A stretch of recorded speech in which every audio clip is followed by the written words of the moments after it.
Homem e tecnologia sempre andam juntas.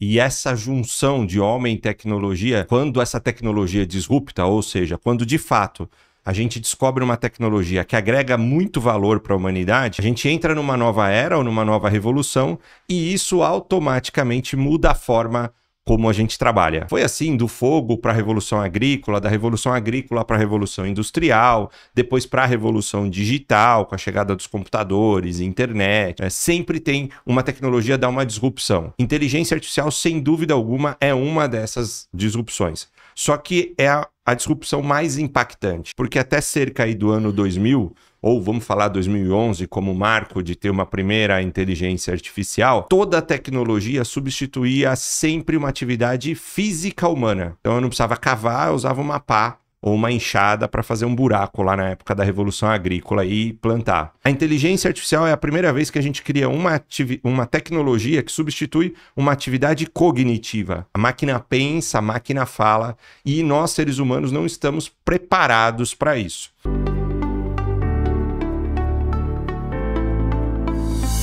Seja muito bem-vindo ao podcast Dealmaking. Aqui a gente vai compartilhar vivências e experiências para todas as pessoas que querem saber como que o mundo dos negócios acontece na realidade. Não só o que aparece nas mídias, mas por trás, os negócios, as pessoas, os participantes, as emoções todas que quem está nesse mundo desenvolvendo transações, desenvolvendo negócios, enfrenta no seu dia a dia. Aqui a gente vai trazer informações, a gente vai fazer provocações e a gente vai trazer testemunhos de pessoas que estão no campo, jogando o jogo, não só ensinando academicamente, mas transmitindo impressões e conhecimentos que estão aprendendo, jogando o jogo, ganhando o jogo, aprendendo nos sucessos, nos fracassos, mas sempre jogando a bola lá na frente. E aqui hoje, nesse primeiro encontro, eu estou trazendo uma pessoa muito especial, um grande amigo, um grande empresário, palestrante, também professor e um grande especialista em inteligência artificial. Ele que está no olho do furacão na inteligência artificial, acompanhando esse desenvolvimento pujante que tem modificado tanto o pensamento e a vida das pessoas. Com mais de 25 anos de experiência no mercado de trabalho, mercado executivo, como empreendedor, o Fernando Barra já passou por gigantes, por titãs como a IBM, desenvolvendo tecnologias, cuidando de clientes globais. Ele vem hoje aqui dividir um pouco com a gente de toda a sua experiência. Fernando, muito prazer te receber hoje aqui nesse programa. E eu gostaria de começar te perguntando como que foi o teu primeiro encontro com a inteligência artificial. Conta aí pra gente. Poxa, Baia, primeiro agradecer o convite, é uma honra estar aqui no seu primeiro episódio. Espero que eu te traga sorte nisso, assim como você já trouxe tanta sorte para mim quando a gente se conheceu e já fez tanta coisa junto. Obrigado mesmo, uma honra para mim participar aqui com você. Bom, meu convite e conhecimento da IA, a primeira vez que eu tive acesso a isso. Todo mundo fala de inteligência artificial e acha que isso é coisa nova, né? ChatGPT, Google Gemini, Copilot, Manus agora. Parece que isso apareceu em 2022, mas se fala em inteligência artificial desde 1950, quando um famoso cientista britânico, aí, Alan Turing, criou o famoso teste de Turing, que ele falava que, olha, o dia que a gente colocar numa sala uma máquina e numa outra sala um humano, e eu de fora der um tema, os dois vão escrever um texto, eu vou receber por debaixo da porta, eu vou ler os dois textos, eu não souber se o texto foi escrito pelo humano ou foi feito pela máquina, nós criamos uma máquina inteligente.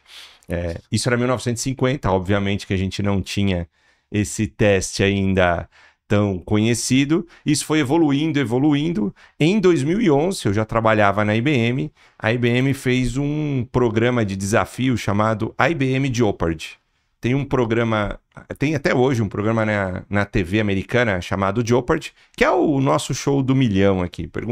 Um programa de perguntas e respostas. E em 2011, quando quase ninguém falava de inteligência artificial, para não falar ninguém, em 2011 a IBM colocou uma máquina para concorrer com esse programa, que era o IBM Watson, contra os dois maiores ganhadores. Foram 3 dias de programa e a máquina vence esse programa dos dois maiores concorrentes. Ali é dado um marco que existe uma máquina que agora pensa, escuta e fala em inglês, e somente em inglês, né?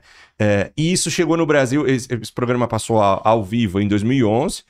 Eu trabalhava na IBM, obviamente a gente foi bombardeado sobre isso, mas até aí ainda não era um produto, né? Foi um experimento já se preparando para lançar o produto. Em 2015, aí sim o produto chegou no Brasil, o IBM Watson, e eu tive a sorte de participar do time. Na época eu trabalhava na área de software, data e analytics da IBM, de participar do time que começou a apresentar isso para o mercado, para encontrar um cliente no Brasil que topasse comprar a máquina. Não é acessar pela internet, você tinha que comprar a máquina, era um servidor. Hardware pesado. Hardware pesado e treinar ele em português. Esse treinamento ia levar uns 6 meses, porque até aí a máquina falava somente em inglês, né? E aí o primeiro cliente no Brasil foi o Banco Bradesco, isso é conhecido até hoje, eles fizeram lá a BIA, o primeiro assistente de inteligência artificial, e aí de 2011 para agora tudo é história.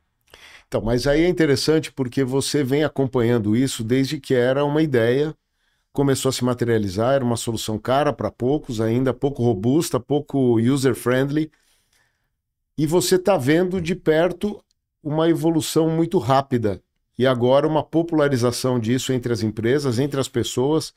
Na tua visão, o que já mudou até agora, considerando esses últimos anos, logo pós-pandemia, durante a pandemia, que isso começou a ficar acessível ao público quando a gente fala de OpenAI? O que já mudou, não só na cabeça dos empresários, das empresas, mas nos hábitos das pessoas na tomada de decisão? Como que a inteligência artificial já modificou e para onde está indo? O que já modificou até agora? Legal, excelente pergunta. Eu costumo dizer que a gente entrou até numa nova era. Homem e tecnologia sempre andam juntas.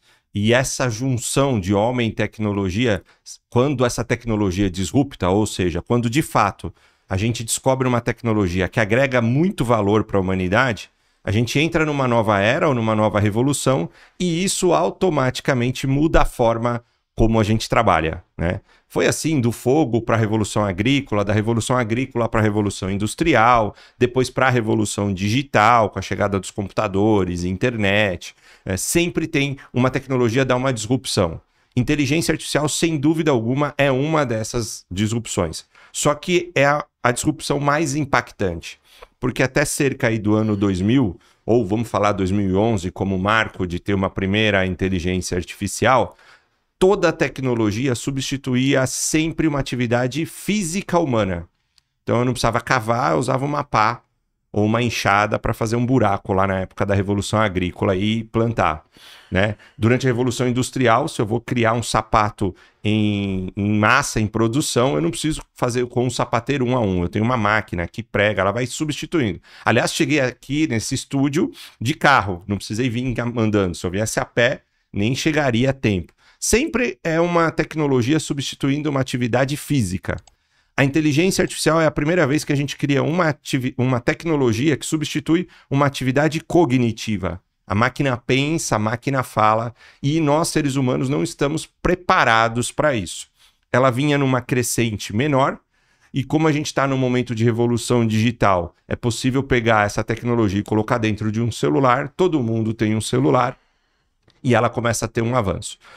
Para uma inteligência artificial ser muito inteligente, praticamente tem 2 variáveis importantes. A primeira é a quantidade de dados que ela leu e aprendeu. Quanto mais dados eu carrego dentro de uma IA, mais inteligente ela fica. E a segunda variável, que é tão determinante quanto a primeira, é a quantidade de interação. Quanto que um humano pergunta, ela responde, se ela está respondendo certo ou se ela está respondendo errado. E aí, para mim, assim como 2011 foi um fato histórico, né? Quando a IBM colocou a máquina Watson para participar de um programa e responder, e depois tiveram vários fatos. O próprio Google criou um jogo, fez a máquina vencer de um famoso jogo chinês chamado Go, que tem um número ilimitado de jogadas, e foi algo também incrível. Depois lançamento da Siri, da Alexa. Mas de todos esses, para mim, nenhum bateu o lançamento do ChatGPT. E aí aqui é interessante falar porque as pessoas confundem. A IA da OpenAI, na verdade, é um modelo de dados, é uma inteligência artificial chamada GPT. Então a gente já tinha o GPT 1.0, já tinha o GPT 2.0, o GPT 3.0. Só que para eu acionar essa IA, fazer uma pergunta e ter uma resposta, eu precisava ser um programador. Via uma técnica de programação chamada API, eu fazia o meu sistema acionar essa IA, ela dava resposta e devolvia. Na versão 3.5, para mim, eles tiveram uma ideia brilhante. Uma forma de transformar uma IA, que era algo técnico e que só especialistas em tecnologia utilizavam, para acesso para qualquer humano. Qual é o software e a interface de comunicação que qualquer pessoa na face da Terra que já tem um mínimo de alfabetização tecnológica conhece? É um chat. Aqui na América Latina, no Brasil, o WhatsApp é extremamente conhecido, do meu filho, que já sabe ler e escrever. A minha avó, todo mundo usa o chat. Nos Estados Unidos é o Messenger, na Ásia é o WeChat. Mas todos esses softwares têm uma tela simples onde eu faço uma pergunta e espero que o humano me devolva uma resposta. E aí a OpenAI foi brilhante de falar, se a gente colocar uma tela de chat no nosso modelo GPT, qualquer pessoa vai poder perguntar para a IA, ela vai responder, e aí surgiu o ChatGPT. Que são até 2 produtos, as pessoas confundem. ChatGPT é um software que conversa com a IA GPT, né? Só que isso deu uma facilidade para qualquer pessoa perguntar e responder, ao invés de um humano, uma máquina. Esse foi um ponto de inflexão absurda. Só para ter uma ideia, o mercado vinha há muito tempo medindo tecnologias disruptivas. O que significa isso? Quando uma tecnologia era usada por mais de 50 milhões de pessoas, significa que ela é uma tecnologia que agrega muito valor para a humanidade e já disruptou, né? O automóvel levou cerca de 50 anos para ter 50 milhões de pessoas. O telefone celular levou 9 anos, né? TikTok, que é um fenômeno, levou 9 meses para ter 50 milhões de pessoas. O maior feito que a gente tinha nisso era um jogo de telefone celular chamado Pokémon Go. Em 19 dias, ele bateu 50 milhões de usuários. Já era algo assim. O ChatGPT foi lançado em novembro de 2022. Em janeiro de 2023, menos de 2 meses, ele não tinha 50 milhões de usuários. Ele tinha 100 milhões de usuários. Então ele bateu qualquer outro, assim, a disseminação foi muito grande. E se eu comecei falando que para uma inteligência artificial ser inteligente, ela precisa de muitos dados e muita interação, imagina um algoritmo que teve 100 milhões de pessoas fazendo inúmeras perguntas. Então o aprendizado foi muito alto. Então para mim, esse é o grande ponto de disrupção. Nós conseguimos criar uma forma de qualquer pessoa ter acesso à inteligência artificial e de uma forma extremamente barata. Lembra que eu contei que em 2015 a gente procurou um cliente para comprar a máquina, treinar a máquina. Era um projeto de 3 anos para ter o primeiro chatbot, a primeira IA falando dentro de um banco. Foram investidos milhões para isso acontecer. Hoje você tem a versão gratuita do ChatGPT ou da chinesa DeepSeek, da Microsoft, do Google, que você pode a qualquer momento e sem nenhum conhecimento de tecnologia, sem nenhum conhecimento de programação, ter acesso a esse uso. Então, o impacto, a gente define isso como uma nova era, uma era cognitiva, onde eu preciso reaprender como eu me comunico, como eu aprendo e como eu trabalho. São os 3 grandes eixos do ser humano, usando agora uma máquina que me ajuda em competências cognitivas, que antes só ser humano tinha. Então, mas aí, interessantíssimo isso que você colocou, por quê? Você já está numa longa trilha dentro da área de tecnologia, 25 anos trabalhando em grandes empresas. Quando você fala 1950, já pensavam nisso, já visualizavam isso? Aí, 2011, um marco, a gente pega agora o ChatGPT, há poucos anos atrás. A hora que isso aflora, para quem não vem nessa trilha, para um advogado, para um contador, para um médico, para quem trabalha no mercado financeiro, que não estava acompanhando essa trilha, aparece repentinamente. Isso até no cérebro, né? A neurociência fala, gera um estímulo, esse estímulo gera uma emoção, e a emoção é inevitável você sentir. E a primeira emoção que vem é o medo. O medo do novo, o medo do incerto, o medo do improvável a estar acontecendo com você. E esse medo hoje, a gente percebe conversando com as pessoas, primeiro medo que vem é, puxa, será que eu vou perder meu emprego? Será que ele vai me substituir? Será o que vai ser o meu futuro, sendo que eu não me preparei? Eu não vim numa preparação como essas pessoas da tecnologia que vieram vendo o progresso e já estavam de alguma forma falando, bom, eu conto com isso no futuro de alguma maneira. Quem não é da área de tecnologia não conta com isso, não contava com isso. E hoje é inevitável, o ChatGPT está aqui. E outra, mais do que o ChatGPT, a gente já tem vários outros que saíram, o DeepSeek, a gente já tem vários outros que estão saindo cada vez mais leves, cada vez mais amigáveis. A pergunta é, o medo de perder o emprego, isso é um medo que tem fundamento de alguma maneira? Ou, melhor ainda, como que uma pessoa comum, que não é da área de tecnologia como você, ou como eu, que também não sou, como que você recomenda, como especialista, que a pessoa se prepare para poder tirar proveito disso ao invés de se fechar e ficar naquela ansiedade de será que ele vai me substituir? A inteligência artificial vai substituir o humano? Essa é uma boa pergunta para você colocar. Legal, são várias perguntas aí dentro. Vou começar pelo medo, tá? O medo é extremamente natural. Acho que de cada 10 pessoas que me procuram para falar sobre IA, mesmo quem já é da área de tecnologia ou quem nunca ouviu falar e vem saber, ele tem medo. E tá tudo bem, eu tenho medo. O ser humano tem medo do que ele desconhece. O maior medo da humanidade é o medo da morte. E independente de qualquer crença, a gente tem esse medo porque ninguém voltou abertamente, fisicamente, como humano, né? Espiritualmente a gente tem vários casos, mas como humano, para falar, não, acontece assim, assim. Quer ir lá ver e voltar? Porque se você for lá ver e voltar, você vai ficar mais tranquilo. Como a gente não pode ir ver e voltar, a gente tem esse medo, é natural. Então, o medo da inteligência artificial é grande por falta de desconhecimento. Quando eu entendo o que está por trás daquilo, né? E aí a primeira coisa para a gente tentar quebrar esse medo, estamos falando de um algoritmo estatístico. Estamos falando de uma máquina que tem um banco de dados de palavras enormes, que varreu a internet quanto a palavras, e que ele, dado um input humano, e aí estou falando de inteligência artificial generativa, né? ChatGPT, essas que geram textos, dado um input humano, que pode ser uma pergunta ou um comando, né? A gente chama isso de prompt. Ela pega esse primeiro input, que é um conjunto de palavras, e estatisticamente ela vai tentar cruzar outras palavras para criar um texto que tenha uma lógica dentro da nossa linguagem. O GPT foi feito para responder aquela pergunta do Alan Turing de 1950. É capaz de criar um texto? Ele não foi feito para dar a resposta certa.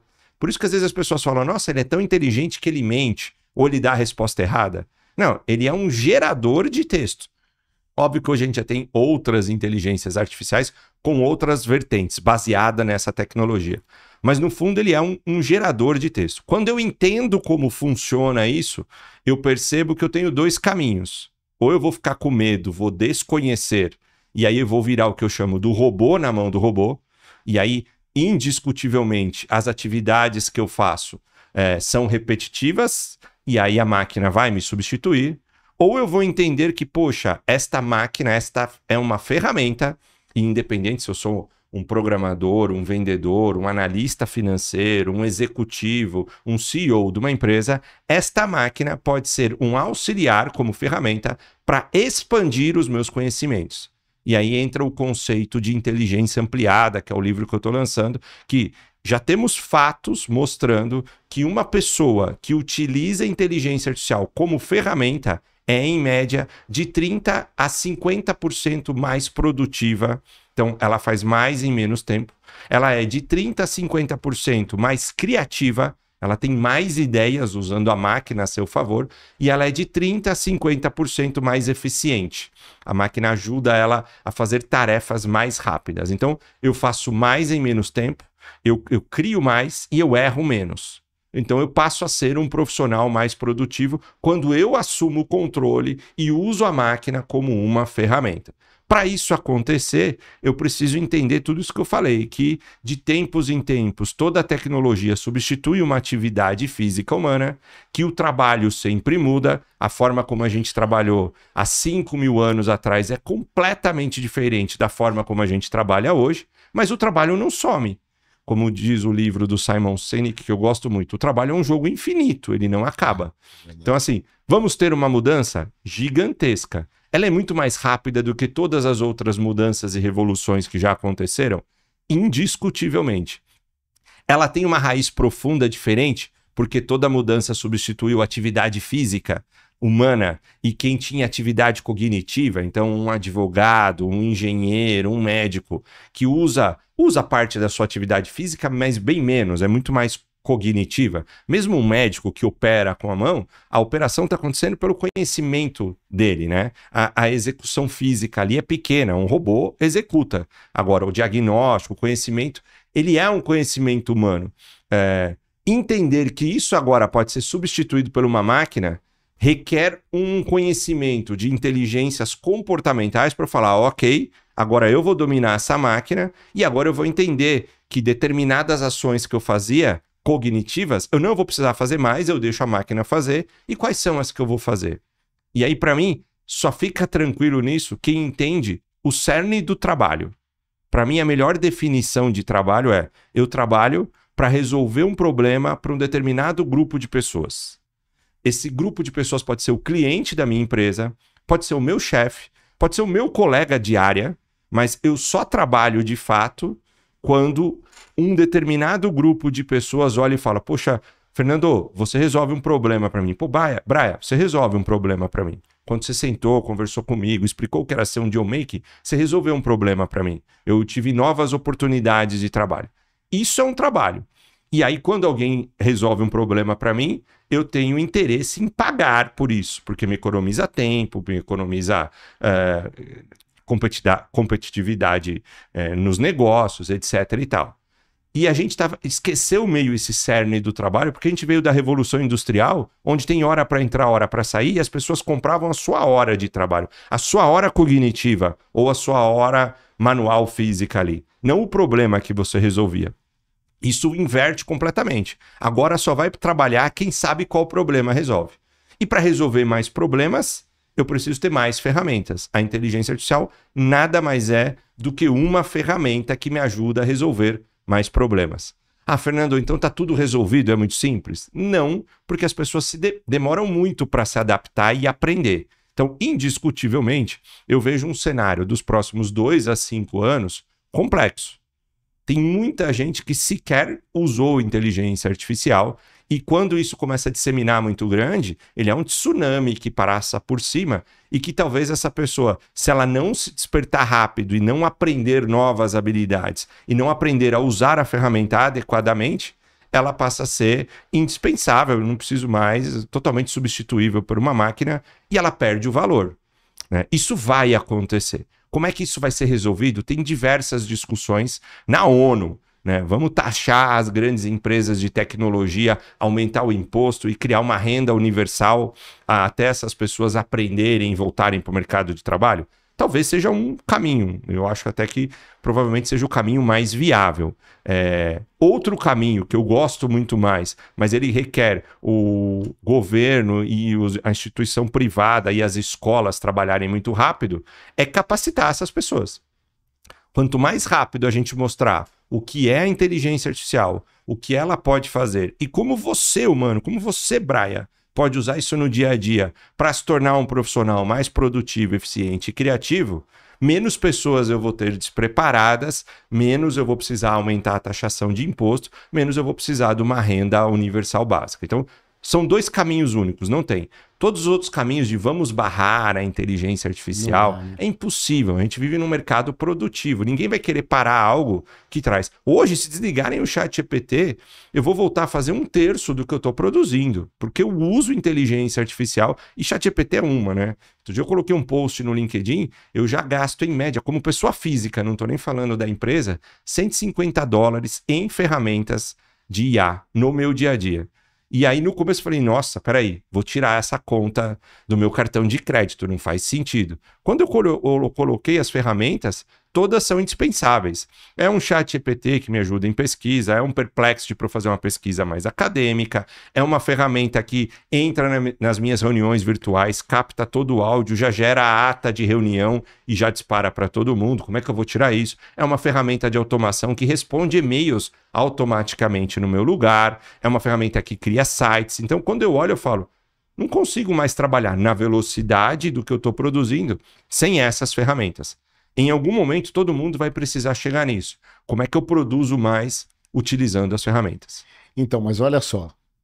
eu vou pensar 2 pontos que você falou que eu achei super interessante. Você falou de modos de produção de milhares de anos atrás, como mudaram para cá, e você falou de tendências agora para o médio prazo. Vamos colocar 5 anos, 10 anos.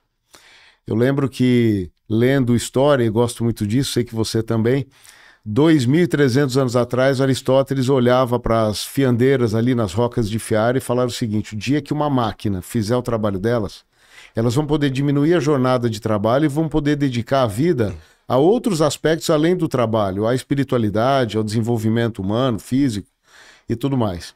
Quando a gente pensa hoje, olhando para frente, a gente vê que realmente a inteligência artificial ela vem para cobrir uma parte que ela aumenta a produtividade e ela diminuiria também a demanda de exposição de horas de trabalho incansável que hoje as pessoas têm para produzir trabalhos que ela hoje já consegue replicar e muitas vezes fazer melhor até do que as pessoas. Então, daria para sobrar tempo. E considerando essas competências que a inteligência artificial hoje provê, eu queria te fazer uma pergunta. A gente tem uma visão muito semelhante, holística do ser humano. A gente sabe que o ser humano tem uma mistura de hard skills, soft skills e competências essenciais, que são aquelas mobilizações para a ação, para o trabalho. É como conhecimento, habilidade e atitude. Conhecimento, saber como fazer, habilidade, saber fazer e atitude, querer fazer. Perfeito. Então, desse mix, que competências você diria, olhando para a sua perspectiva de futuro, que a pessoa deveria desenvolver hoje para poder não só tirar o melhor proveito da inteligência artificial, mas finalmente viver melhor, viver de uma forma mais harmônica, considerando que a máquina pode ajudá-la a cumprir parte das próprias tarefas e pode cumprir parte das tarefas mesmo, integralmente. Quais são as habilidades, as competências que você identifica que até não muito tempo atrás elas eram pouco relevantes, mas que hoje, para viver nesse novo mundo, você recomendaria que uma pessoa, que um ser humano desenvolvesse para poder coabitar e coexistir com a máquina trabalhando harmonicamente? Perfeito. Vou tomar como base muito o Fórum Econômico Mundial. Eles fazem um relatório anual chamado Future of Jobs, que traz muito disso e eu acho que ele tem uma boa essência. E indiscutivelmente está dividido em 2 frentes, né? As habilidades técnicas e as habilidades comportamentais, famosas hard skills, soft skills. Em termos de habilidades técnicas, e não estou falando para um especialista em tecnologia, eu divido o mercado agora em 2 grupos. Aqueles que criam tecnologia e aqueles que usam tecnologia.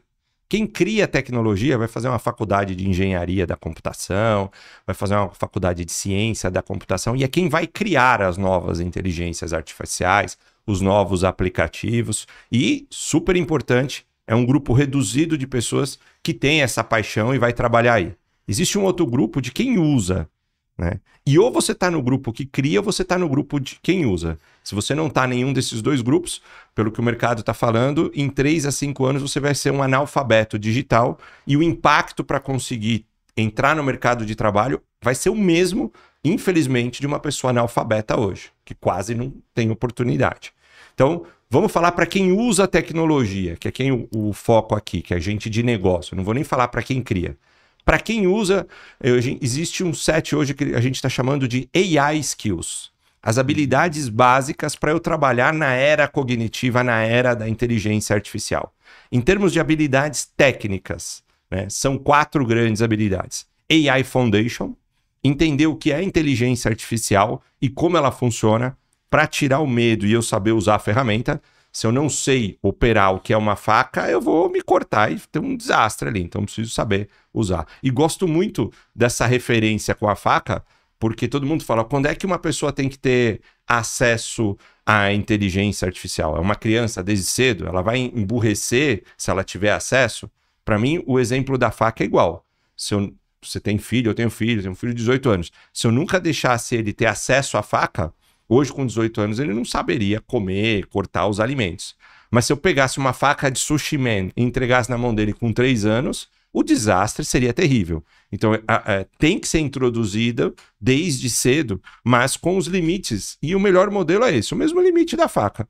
Meu filho teve acesso a uma tesoura no começo do início dele escolar, que sem ponta e que não cortava. Mas ele soube operar, segurar até ele chegar né? Começou com uma colher, garfo, até ele chegar na faca. E então o AI Foundation é o primeiro grupo que traz isso. Desmistifica o que é IA, o que é ferramenta e como eu passo a usar. Depois a gente tem AI Prompt, que vem muito da engenharia de prompt, que nada mais é do como eu vou aprender a fazer as perguntas certas para ter as respostas certas da inteligência artificial. É uma habilidade essencial, que no fundo é saber perguntar. Envolve construção de prompts, construção de linguagem, comunicação, mas é a arte de perguntar, que nenhuma escola preparou a geração que está trabalhando agora para isso. Ninguém na escola, ninguém teve na escola aula de como perguntar. Era o inverso, a professora pergunta, o aluno responde e responde a resposta certa e decorada para passar na prova, né? Então agora, engenharia de prompt, saber perguntar, embora tenha um nome de engenharia, não tem nada a ver com engenheiro. É o desenvolvimento de saber perguntar, em outras palavras, saber se comunicar com a máquina. Terceiro é AI Automation. Como é que eu olho para as minhas atividades do dia a dia e começo a olhar elas como um processo e quais dessas tarefas são repetitivas que eu consigo simular e saber o resultado esperado. Não que eu sei todo o resultado, mas essa atividade é um processo e quando eu faço ela, ela tem um resultado esperado. Vou dar um exemplo muito simples. Agendar uma reunião hoje, ela é uma tarefa repetitiva e ela tem um resultado esperado. A pessoa vai me falar a data, que pode fazer uma reunião comigo, eu vou olhar na minha agenda se eu tenho ou não já um horário disponível. Se eu tenho aquele horário disponível, eu vou criar um invite e tenho que disparar o e-mail daquela agenda para a pessoa. Isso é uma atividade repetitiva. Hoje eu não faço mais. Eu tenho no WhatsApp um agente de inteligência artificial que eu falo, olha, quero marcar uma reunião com o Brian na próxima segunda-feira, 15 horas. Ela já vai ver se tem horário ou não, vai falar, tem horário, quer que eu marque? Ela já marca e dispara o e-mail. Então, AI Automation é automatizar tarefas. E isso não tem nada a ver, de novo, não estou falando para quem cria tecnologia, estou falando para quem usa. E a última é o AI Coding.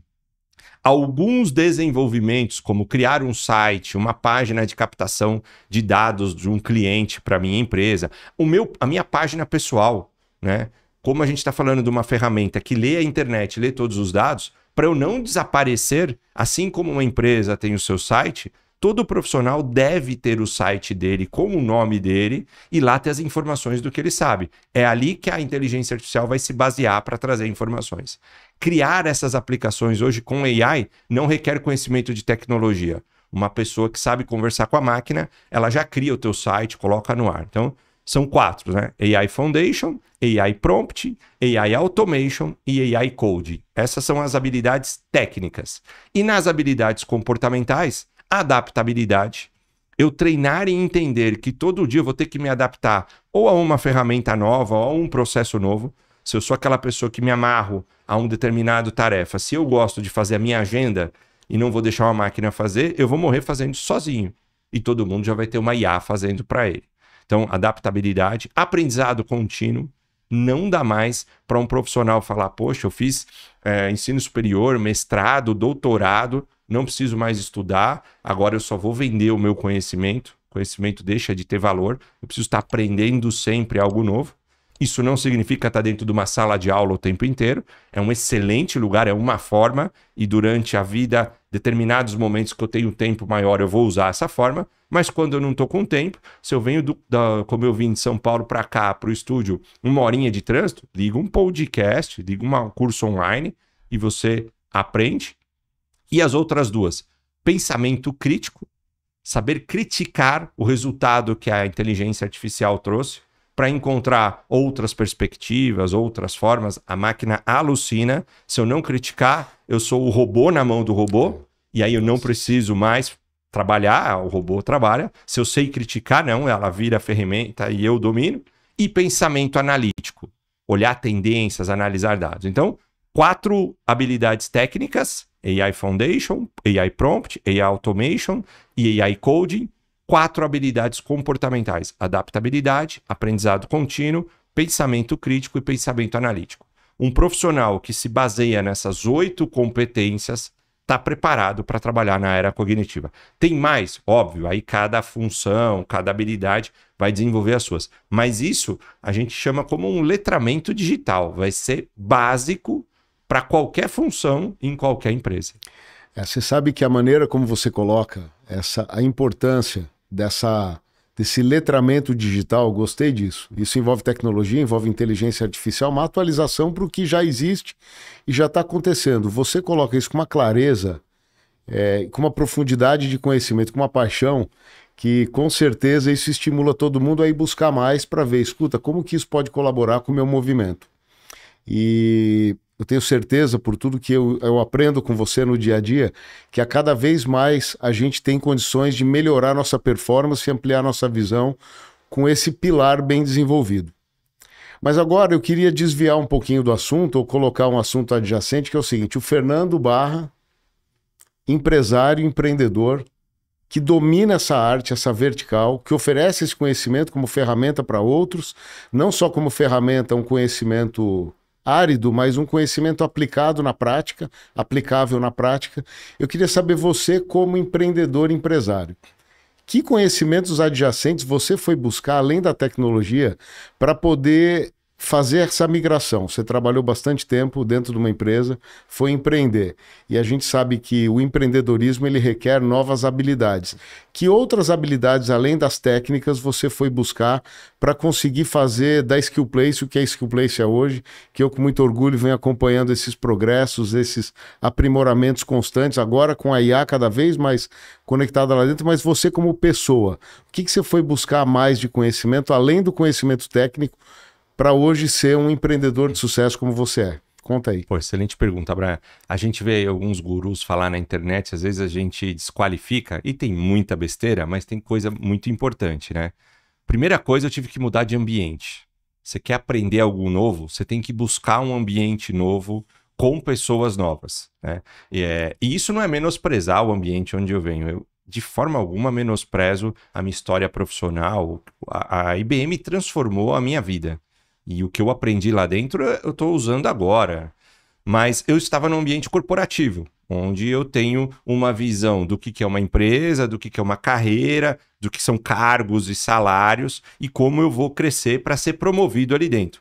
E tá tudo certo, não tem nada errado nisso. Mas se eu quero empreender, eu preciso ter uma visão do que é ser um empreendedor, né? Eu gosto muito do modelo que onde eles falam, a carreira executiva ela é um triângulo, né? Então, a base para a entrada, se você tem um conhecimento técnico, você vai entrar numa empresa para fazer aquele conhecimento técnico e você já começa recebendo um salário.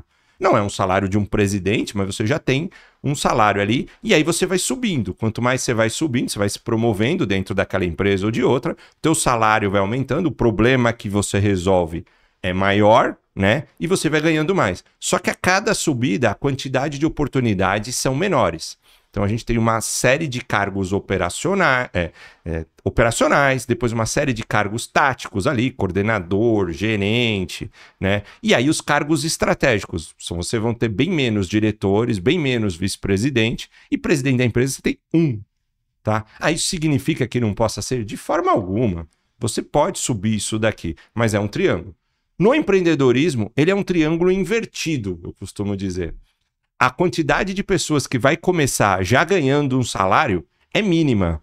A maioria vai começar colocando dinheiro do bolso, né? E você precisa ter muita inteligência emocional, como a gente conversou, e você me ajudou demais nisso, a entender esse modelo, que quanto mais você vai subindo aí, se você não vai morrendo, não vai falindo, a quantidade e a oportunidade de receber aumenta.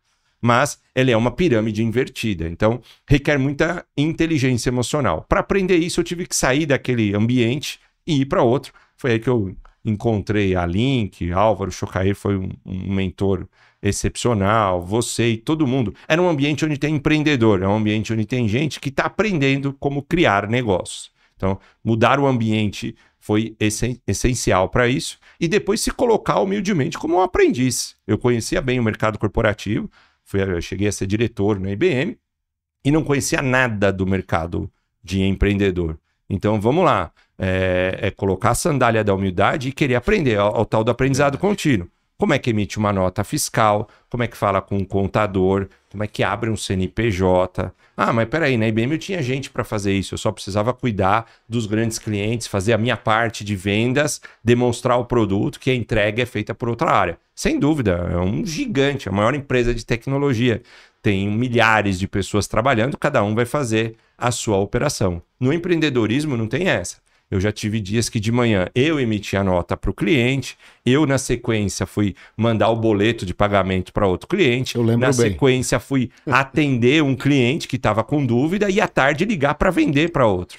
E são 3 anos e não mudou muito isso ainda. A gente já tem mais pessoas trabalhando juntos com a gente, conosco na empresa ali, mas essas áreas estão em desenvolvimento. O empreendedor, ele não olha para um processo, ele olha para o negócio. Então, desenvolver habilidades técnicas de entender o que é um negócio, como ele é constituído, ele tem que funcionar sem o empresário, né? É muito difícil a gente definir e separar o que é o empreendedor, que está criando um modelo de negócio, e quem é o Fernando como executivo de negócio da Skillplace, que está operando num cargo ali como gerente de vendas, como gerente administrativo, como CEO. São 2 pessoas diferentes. O Fernando, fundador, tem equity, como a gente ouve falar muito, é sócio e vai ter uma participação nos lucros daquele business.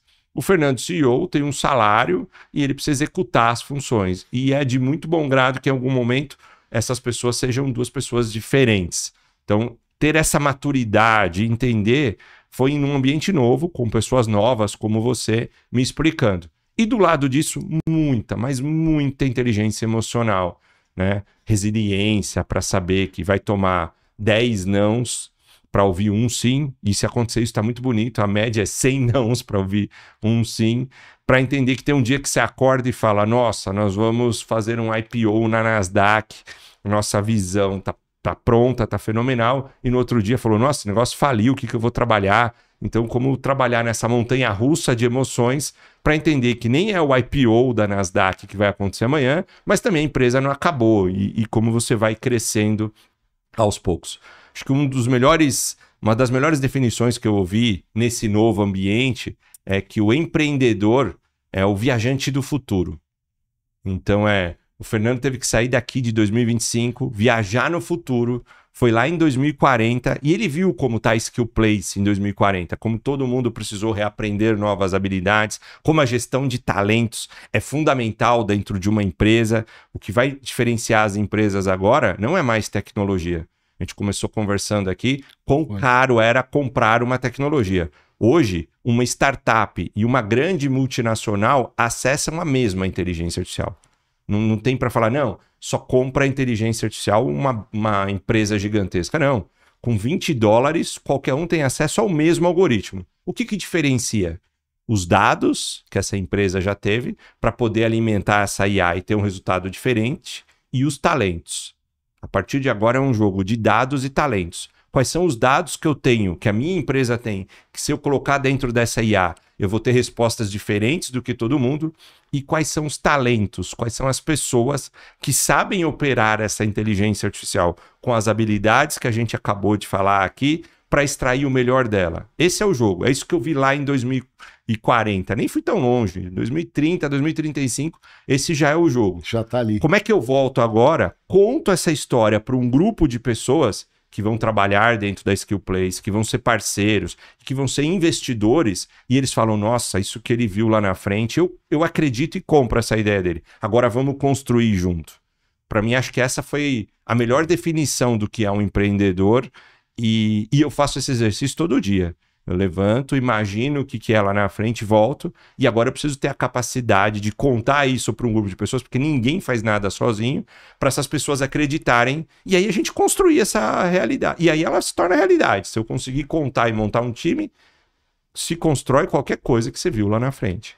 E uma coisa legal que você falou dessa mudança de ambiente como sendo uma grande alavanca, um grande viabilizador, o catalisador da mudança, a gente já conversou bastante sobre isso, sobre mudar de lugar, novos conhecimentos e novas pessoas performando em volta, o que forma realmente o ambiente, mudar de mesa mesmo, dentro do mesmo ambiente, muitas vezes, como a gente já ouviu. E uma coisa interessante que a gente costuma conversar é sobre aqueles quadrantes, né, de posicionamentos. Então a gente tem o dono da empresa, o empreendedor, que virou empresário, a gente tem, ao mesmo tempo, o executivo, a gente tem o consultor e a gente tem o investidor. impressionante como isso é simples, didático, tá escrito no livro lá do Pai Rico, Pai Pobre, que eu li há 30 anos atrás. Não é 10 anos. Não, mais 10 eu errei mais. No mínimo 20. Eu li no mínimo 20. Como eu estou lançando um livro agora, eu estava acompanhando, né, os números de vendas dos livros para entender como é que eu entro. É impressionante como esse livro está entre os 20 mais vendidos até hoje. Ainda, Bra. Cash Flow, Cash Flow, ele é mais vendido até hoje. E como às vezes a gente demora para entender o que é esse quadrante. E a prática mostra que você sair de um quadrante e ir para o outro não é uma decorrência natural, quase que um prêmio. Você sair de uma posição do ápice da posição executiva e ir para ser dono de empresa, eu costumo dizer brincando que são animais de natureza diferente. Um voa, outro nada, perfeito. E você tem que se preparar para aquilo. Preparar como? Com conhecimento, com ambiente, com pessoas e mudando o seu mindset. Então, dentro disso, você mudou essa sua trajetória num determinado momento, fez uma conversão de rota e hoje experimenta isso tudo. Quando a gente fala do deal making, a gente já conversou bastante sobre isso.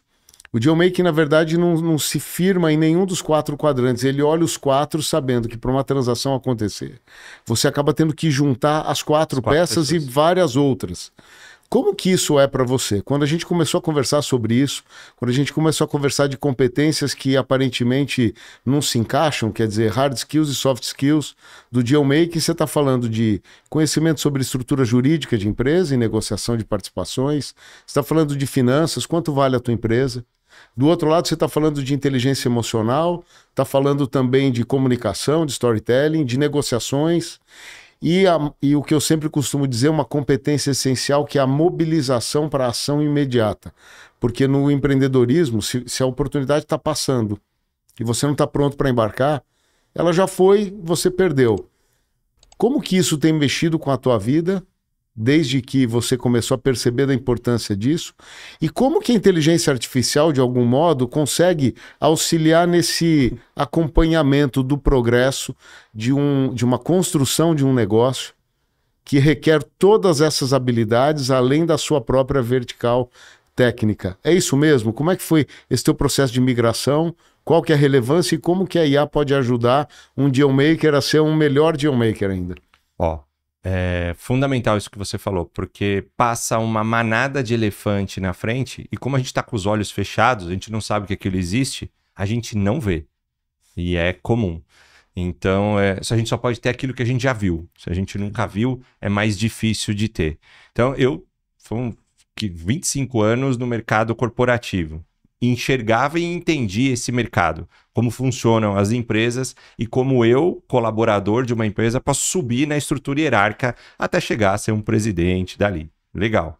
Depois eu comecei a enxergar, mudando de ambiente, como criar um negócio, uma startup do zero. Como ter uma ideia, como montar esse negócio. Mas ainda tinha outros 2 modelos ali, que é o investidor, né? E o gestor de negócio, que eu não imaginava. Então, para mim, tinha as big empresas já consolidadas aqui e as startups que estão criando negócio que um dia vão ser big. Aqui no meio acontece um monte de coisa.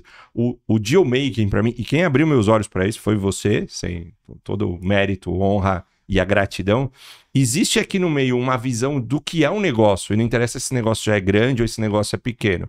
Qual o valor desse negócio e como esse negócio são criados, desenvolvidos e vendidos a qualquer momento, que tem uma série de pessoas que está no mercado corporativo e que por não conviver ou não ter consciência que isso existe, sequer trabalha e aproveita esse mercado. Então, quando a gente conversou e você me mostrou que, poxa, às vezes essas empresas grandes vão comprar por uma operação de fusão e aquisição, essa empresa menor, isso vai virar um departamento, isso une. Ou 2 startups podem se fundir, não é uma compra, e criar um negócio maior, né? E que a saída disso aqui não é só, como todo mundo imagina da startup, um grande IPO em Nasdaq. Tem N coisas que podem acontecer aqui no meio, confusões, aquisições, e que são extremamente benéficas para quem está criando isso. E que esse quadrante do Robert Kiyosaki, né, do Pai Rico, Pai Pobre, ele não significa que você só pode estar dentro de uma caixinha. Você pode estar executando uma caixinha, parte de tempo numa, parte de tempo na outra. E que se você olha para o mercado, que aí para mim é uma grande competência do Dealmaking, que existem as 4 caixinhas e que os negócios acontecem a todo tempo, logo eu posso participar disso, conectando as pontas e me beneficiar, é extremamente vantajoso. Então, só dá para saber isso quem descobre que existe e quem pega as suas habilidades de aprendizado contínuo, adaptabilidade e vai se aprofundar para falar, não, peraí, mesmo sendo um executivo de uma grande companhia, eu posso trabalhar nesse ecossistema de negócios e ser um Dealmaking. Eu não vou sair e vou criar a minha startup, porque não é para todo mundo. Eu acho que a gente passou um momento que era meio modismo, sabe?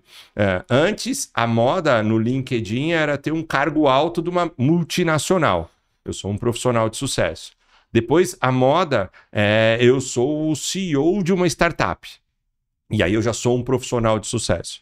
Gente, são formas de trabalhar. Isso não define sucesso de ninguém. E entre uma e entre outra, das duas, dentro de uma startup, é uma multinacional, existe uma série de outros negócios acontecendo aqui no meio, que se eu entendo esse modelo, se eu me torno um Dealmaking, eu construo várias outras coisas sem precisar sair de um ou de outro. E aí eu consigo ser um profissional que resolve problemas e ser muito bem remunerado por isso. Então, só mudando de ambiente e só entendendo como os negócios acontecem é que eu vou poder me beneficiar disso e de uma forma honrosa. Ninguém está falando aqui de criar hacks, fórmulas para ganhar dinheiro que ninguém viu. Não.